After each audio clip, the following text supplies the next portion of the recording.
প্রিয় শিক্ষার্থীরা, আশা করছি তোমরা সবাই দারুণ এবং চমৎকার পরীক্ষা দিয়েছো।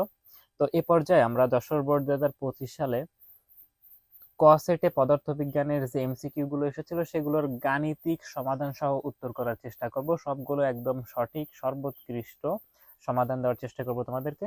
তো চলো আমরা শুরু করি। এই যে প্রথম দিকের যে জ্ঞানমূলক প্রশ্নগুলো ছিল, দেখো 1 এর উত্তর হচ্ছে খ, 2 এর উত্তর হচ্ছে গ, 3 এ হচ্ছে ক, 4 এ আছে গাণিতিক প্রশ্ন। একটু তোমরা ভালো করে খেয়াল করবা এটা। তো দেখো আছে 144 কিলোমিটার/আওয়ার বেগে একটি বলকে খাড়া উপরের দিকে ছোড়া হলে বলটা কত উপরে উঠবে। তো এটার উত্তর হবে 81.63 মিটার। কিভাবে হবে দেখো, এখানে যে তুমি 144 কিলোমিটার/আওয়ার বেগে বলটাকে ছুড়েছো, এটা ইউ আদি বেগ। এরপরে তো B square equal to E square minus 2জি এইচ, যেহেতু উপরের দিকে ছোড়া হয়েছে তো সূত্রের মাঝে মাইনাস আসবে। ক্যালকুলেশন করলে উত্তর আসে 81.63। তোমরা ক্যালকুলেশনটা মিলাই নিও। 5 এর উত্তর গ, 6 হচ্ছে ঘ, 7 ক, 8 খ। আচ্ছা, 8 হচ্ছে আবার গাণিতিক প্রশ্ন ছিল। দেখো এইটার হচ্ছে সমাধান করলে হচ্ছে এরকম। দেখো এখানে কি টাইম দেওয়া আছে সম্ভবত, হ্যাঁ। এই দেখো এম দেওয়া আছে, 50 কেজি ভর দেওয়া আছে, 10 মিটার/সেকেন্ড বেগে চলছিল, এটা আদি বেগ। বল প্রয়োগ করা হয়েছে 5 সেকেন্ড এত মিটার, তার মানে টাইম টি হচ্ছে 5 সেকেন্ড এবং শেষ বেগ ভি হচ্ছে 20 মিটার/সেকেন্ড। আচ্ছা, একটা এস দেওয়া আছে। তো এখানে বলেছে বল প্রয়োগে কি পরিমাণ কাজ দৌড় করতে হবে, অর্থাৎ কাজের সূত্র কি তোমরা জানো, W equal to M A S.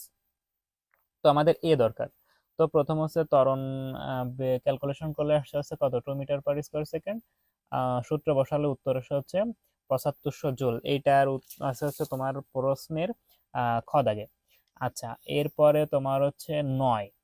ও 9 দেখো একটা আবার গাণিতিক প্রশ্ন আছে। তো এখানে বলা হয়েছে যে পি বস্তুটিকে পানির 0.5 মিটার গভীরে নেওয়া হলে কত চাপ অনুভব করবে। তাহলে তোমরা সূত্র জানো, এইচ রো জি।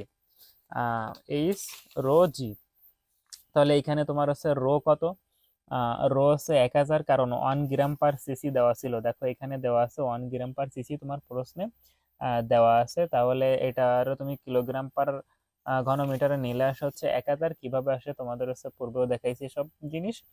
আচ্ছা, তাহলে যদি তুমি এখানে কি করো, মানগুলো বসাই দিলে উত্তর আসে 4900 প্যাসকেল। এমসিকিউ এর জন্য আমি এটা একটু ফাস্ট বলতেছি, তোমরা দ্রুত হচ্ছে কি করে নাও, একটু দাগায় নাও, আমার সাথে মিলাই নিতে পারো।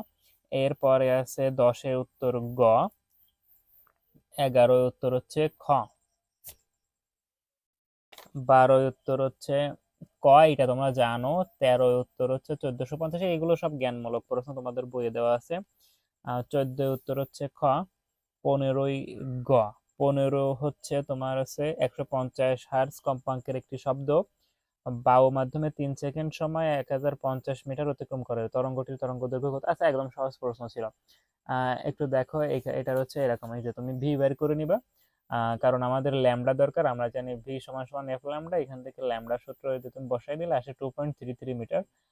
তাহলে এটার উত্তর হচ্ছে কত আসে, 2.33 মিটার। কই, এই যে 2.33 মিটার। এরপরে 16 উত্তর ঘ, 17 ঘ, 18 ক। 18 ক এসে কেমন দেখো 50 সেন্টিমিটার আছে। তাহলে তুমি আগে এফ বাইর করে নিবা r/2 দিয়ে। এখানে আমি কোথায় যেন যেন করে রাখছিলাম। আচ্ছা, এটা গেল। আচ্ছা, এই যে 18 নম্বরটা হচ্ছে, এই যে দেখো, তাহলে হচ্ছে তুমি এফ থেকে r/2 বাইর করে নিছো 0.25। তাহলে হচ্ছে পি বাইর করলে 100/25 দিলে হয়ে গেছে কত, 4d, 4 ডায়াপ্টার। এটা তুমি পারবা, আমি আশা করি শব্দের অধ্যায়ে এটা আছে, এই সূত্রটা আছে। এটা গেল হচ্ছে তোমার কত নম্বর গেল, 4 ডায়াপ্টার। এটা গেছে 18। 19 উত্তর হচ্ছে গ, 20 হচ্ছে তোমার ক। এটা তো সূত্র তোমরা জানো, কে কিউব আর স্কয়ার। 21 উত্তর হচ্ছে খ। 21 উত্তর খ হয়েছে কিভাবে, এইখানে হচ্ছে ক্যালকুলেশন দেখো, এটা প্যারালাল ছিল। তাহলে প্রথমে কি করবা, প্রথমে হচ্ছে আর পি বাইর করে নিবা। তাহলে আর পি আই ছিল হচ্ছে কত, আর পি আই ছিল হচ্ছে 2। এটা যেহেতু শ্রেণীতে ছিল তাহলে যোগ করে দিচ্ছি, তাহলে 2 আর 2 4, তাহলে তুল্য রোধ দিচ্ছে কত, 4 ওহম। এর পরেরটার উত্তর আছে হচ্ছে ঘ, তারপরেরটার উত্তর আছে হচ্ছে ঘ, পরেরটার উত্তর গ, হেনরি বেকরেল। এর পরেরটার উত্তর হচ্ছে খ। এই ছিল হচ্ছে যশোর বোর্ড 2025 সালের এমসিকিউ প্রশ্নের সমাধান, একদম গাণিতিক সমাধান সহ। আমি প্রশ্নটা দুপুরে আপডেট দিতে চাইছিলাম, এর উত্তরগুলো, কিন্তু আসলে আমার কাছে ওভাবে প্রশ্ন পৌঁছায় নাই, আর ব্যক্তিগত ব্যস্ততার কারণে আসলে সময় পাই নাই। তো এই ছিল আর কি। তোমাদের সবাইকে ধন্যবাদ এবং শুভকামনা।